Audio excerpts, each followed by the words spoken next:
I have been banned on Facebook permanently. My account has been permanently disabled. I'll tell you exactly what happened and how it happened. On October the 10th, when I woke up in the morning, I went to log into Facebook and I got a notification saying that my account had been disabled and I could request a review. So I followed the procedure listed, which was to upload photo ID and request a review. I did that. Then on October the 11th, I got an email from Meta. My Facebook account, by the way, was a business account. I got an email from Meta saying that my Facebook ad had been approved for some trousers or a T-shirt, I think. And I looked at that and I thought, that's a bit strange because I certainly haven't set anything up to advertise on Facebook. Later that day, I got an invoice from Facebook showing one of my credit cards that I'd registered with Facebook for the purposes of advertising had been used to pay for the impressions on an advert that was running. Oh, now that can't be right, because I certainly didn't set those adverts up. Then the next day, October the 12th, I got another. So what I did is, as soon as I got that invoice in, as I couldn't access my account to remove any cards, what I did is I made an immediate complaint to my credit card company that this was a fraudulent transaction. I stopped that credit card, and hopefully they'll reverse that transaction. The next day, October the 12th, I got another invoice from my backup credit card, which was on record with Facebook. Again, there's no way that I could get into Facebook or Meta because all of my accounts were disabled to change or remove the cards. So again, I had to put in a fraudulent claim and I had to stop the credit card. Now, it's two of my cards that have been stopped. And that causes me a lot of problems, not just with Facebook, it's other things that those cards pay for. I'm now going to start to get emails and complaints from people saying that they couldn't take my payment, which is a real pain. Hopefully the new cards will come through pretty quickly. So first of all, my first warning is do not under any circumstances register any credit or debit cards with Facebook in case this happens to you. On October the 13th, I got an email from Facebook stating that my review had been completed and I was ineligible to use Facebook.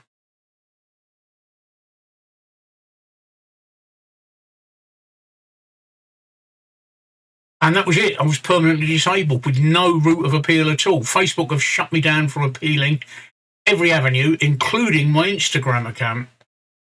Now, up until this evening, I'd been looking at it and I've been thinking, how is it possible for somebody to actually access my account after it's been disabled and I can't get into it? How are they getting into it to run ads?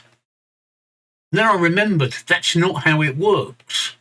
So what happens is you set up the ads in advance and you wait for Facebook to approve it. And once Facebook approve it, they then run it and charge on the schedule. So I've been doing a lot of research and I've found out what the hackers are actually doing. At some point on Sunday, my Facebook account was hacked.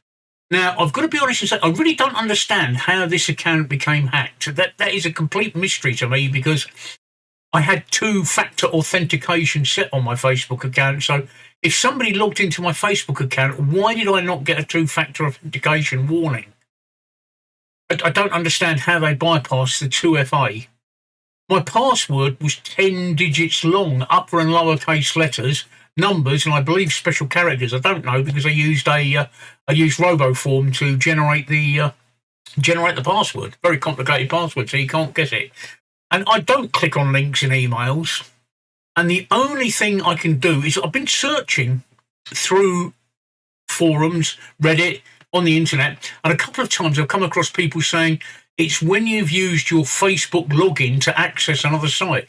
Quite often a site like Adobe, for instance, I've stopped it now, but I used my Facebook account to log into Adobe. So when I went to Adobe, it said, how would you like to log in? And I clicked Facebook. And then I'd log in. I've heard from a couple of other people that there are some sites out there that actually capture your Facebook login details and pass them on to the scammers. Now we come to the part of what I've now established has happened. Again, I've done a lot of research on Reddit and on Google as such, and this is what happens. Your account is hacked. The hacker then goes into your Meta account and sets the ad up, knowing that the ad will run in 24 or 48 hours. As soon as they've set the ad up, they then go onto your Facebook account and they post on your newsfeed something so horrendous that Facebook will instantly shut your account down. I won't tell you what it was that was posted on my account, because in case YouTube's algorithm picks it up and bans me, but let's suffice to say, I believe it was something to do with children. I will show you. You'll see on the background here the actual messages I got from Facebook. Now, obviously, I'm a father of 4. I'm a grandfather of 11. I would never, ever, ever entertain doing anything like that for children. And it shouldn't be too hard for Facebook to work out. It wasn't my IP address that posted it. But they won't. They just instantly shut your account. As soon as you do it, they shut your account. And they've shut me off with no way to appeal it at all. Although what I have done is I've written some snail mail letters to the CEO of Facebook UK and the CEO of Facebook US. I don't hold out much hope. Oh, I've also lodged a complaint with the California Attorney General's office, which is another way of trying to reinstate your Facebook account after it's been hacked. But that's what happens. The hackers come in and they post something so obscene on your Facebook newsfeed that Facebook instantly close your account, meaning you can't get in to stop the ads from running and you can't get in to stop and remove your credit cards. That's why they've done it, to stop you from removing your financial details from Facebook. So please, even if you pay for games on Facebook, right, do not do what I did and register a primary and a secondary payment method. That was a big mistake. I only did that because I was planning to run some adverts. Absolutely crazy of me to do it. I don't know why I did it. I believed that Facebook was secure, but they're not. And that's what happens. The hackers lock everybody out of your account so that you can't change any details, and these Facebook ads will run regardless. And Facebook won't stop them because they won't, and I don't know why. They've disabled my account, but they don't disable the ability to run ads on it. And that's what happens. And that's the situation I find myself in. For me, it's a real gutter, because if you know anything about me, this on my arm, this is my PICC line dressing. PICC stands for peripherally inserted central catheter. I've got a line that runs into my arm, up through the vein, into my heart. It's how I receive my chemotherapy drug. Chemotherapy? Well, I've got an incurable cancer called follicular lymphoma. Follicular lymphoma is a blood cancer. It means ordinarily my immune system is because it's a blood cancer and it's in my lymphatic system, it actually affects my immune system, making me susceptible to diseases. So when the COVID pandemic started back in 2020, the medical advice was stop working, which I did do, and I medically retired so that I could stay indoors and stay away from people. So for most of 2020 and most of 2021, the only times I went out from this house were for hospital or medical appointments. In 2022, about March, the COVID figures seem to have dropped. So I thought it might be a bit safe for me to go out. So I started to venture out on a Sunday night to a local pub, a micro pub, not inside the pub because it would still be dangerous for me to be in large crowds of people indoors. So I'd sit out in the beer garden on my own, away from people, and the staff who knew me would come out and serve me, which is absolutely great. I did that for about 6 weeks, and then the COVID figures started to increase again, so I had to come back indoors again.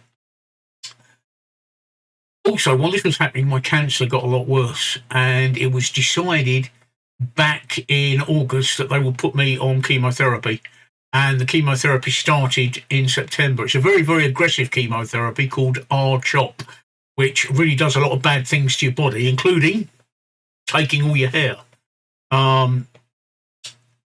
And it doesn't make me feel very good at all. In fact, I've had a lot of problems, including a week and a half ago, my gallbladder burst, and I had to have an emergency surgery to have my gallbladder out. Now, one of the drugs that I have on chemotherapy is called rituximab. And this rituximab further lowers my immunity, which means while I'm on this chemotherapy for 6 months, I've got another 6 months of it, I really do have to keep away from people and I really have to self-isolate at home. Now, I'm absolutely gutted. I mean, I'm not going to cry tears here. I may cry later, but I'm trying not to. I must admit, I'm struggling not to go into depression over it. The loss of Facebook has hurt me, and it's hurt me badly. It's come on top of having to restart chemo for a cancer, having emergency surgery that I'm still recovering from. Facebook was my window on the world. It was my way of communicating with people worldwide. And I have hundreds and hundreds of friends on Facebook and relatives, friends and relatives on Facebook that were behind me and supporting me and helping me. Facebook was my support network to help me through this cancer. That's been taken away from me. I have friends and relatives all over the world now that I have no way of contacting. They have no idea what's happened to me. They have no way of contacting me. Facebook was our only way of contact. I had that account 12 years. My life was on Facebook. All my friends are on Facebook. I've got a few personal friends, but that's it. The majority of my friends were on Facebook, and that was the only way we communicated with each other, apart from, say, half a dozen who I've kept on as WhatsApp. But we all communicated with each other on Facebook. I've lost them all. I've completely lost my support network. Just when I really needed it. Now I'm faced with going through this literally on my own, and I can't. I don't know what's going to happen to the future. It really is a major blow losing that account. I can't describe it. I mean, I've got cousins in America and Australia that I was in regular contact with, but I have no idea what their email addresses are. I've tried searching for them on Google and I can't find them. I have no way of contacting them to tell them. They've got no way of knowing what's happened to me.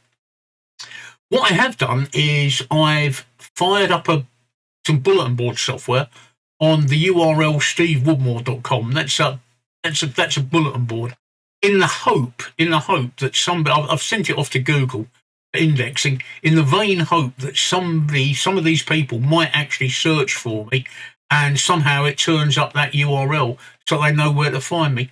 Other than that, I'm gutted. There are people worldwide that were supporting me. I was also very active in the cancer support forums for lymphoma on Facebook, the UK lymphoma support forums, the Lymphoma Action, lots of other support forums for cancer. Not only was I getting support for the terrible time I'm going through, I was also giving support for people that had just started out on this journey, and all that's been taken away from me. And I'm not one to go into tears, and I may not look depressed to you right now, but you have no idea how much this has hurt me. The other thing, since I've been mentioning Facebook took away my Instagram account as well. Since I've been mentioning on Twitter and Reddit that my Facebook account has been banned, I have been bombarded with people telling me, "Oh, contact this guy or contact that guy, and they will get your account back." No, they won't. The scammers. That's just scammers. I mean, that's just adding insult to injury. All right. All they're out to do is scam me, and I'm not stupid, which is why I can't understand how my Facebook account got hacked. I do not click on links. I do not click on links in emails. I'm very careful. I just cannot understand how somebody got into my Facebook account, but they did, and I don't know what else to say, what else to do. I've run out of options. I have, if these letters go unanswered, if this complaint to the California Attorney General goes unanswered, I have some other tricks I might try, but as of right now, I'm faced with the prospect of going through my own personal hell with cancer and chemotherapy with no support. I've lost my support network. I've got my partner, she's fantastic, and I've got my children, they're fantastic, but I haven't got the other people that I had, and I had a whole support network, and that is absolutely destroying me, not being able to talk and react with those people. Absolutely destroying me. I never realised how much of an important part of my life Facebook was. But there we go. I'm open to suggestions. Please don't tell me you know somebody who can get my account back, because that makes you and them, that makes them a scammer, and you assisting them scamming, right? Okay, it can't happen. You're scammers, all right. But I'm at a complete loss of what to do. I wish I knew what to do. I would love to have my Facebook account back, and in 28 days, it's going to be permanently deleted. On the upside, I managed to download my data from Facebook, so all the thousands of pictures that I put up on Facebook over the years, I've managed to save. That's one saving grace. I just wish I could download my friends list. That's all I would ask. Even if you're not going to give me my account back, give me the ability to contact my friends. That's what the people on my friends list. Over 500 of them. Some gaming friends, but mostly personal friends and friends that are helping me through this hell of cancer that I'm going through. I've got chemotherapy tomorrow. I'm really not looking forward to that. Normally I'd be chatting while I'm having my chemotherapy. I'd be on Messenger chatting to people. They'd be supporting me. They'd be going through it with me. I've got to sit in a room. My partner isn't even allowed into the chemotherapy suite with me. I've got to sit there for possibly 8 hours on my own, having all this nasty shit put into me to make me better. But nobody to talk to. I can't communicate with my friends, my relatives, my loved ones. They've taken that all away from me. So that's my story. Just thought I'd share it with you. That's all I can really say.